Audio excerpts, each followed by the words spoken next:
I had an interesting experience with this new technology that we've implemented to give access to entering our office space. We have this concept in UX. We talk about leaving the building. It basically is around leaving the comfort of your design environment, your development environment, to see how users experience the products that we build. I was reminded of this approach, or this mindset here recently, with this new system that we have. It uses biometric data, specifically facial recognition, to give access to the building. And the first time I used it, it worked pretty seamlessly. You walk up to the door, it scans your face, and it lets you in.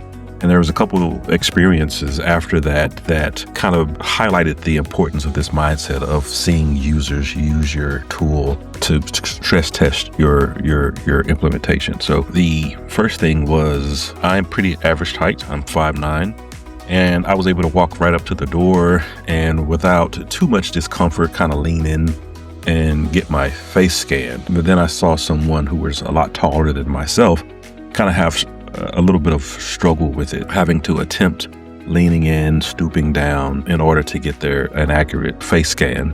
And so that was the first thing. The second thing was the placement of our back door. It's fairly well lit, but it's also backlit. If you walk up to the door and the light is behind you, in front will create a shadow. And you actually have to pull out your phone or some other way to illuminate your face or to counteract the shadow for the facial scan. Now, there's alternates. You can pull out your phone and tap in a code and still get in with the app. It kind of defeats the purpose of having facial recognition. And the third thing is that it welcomes you and also says your name.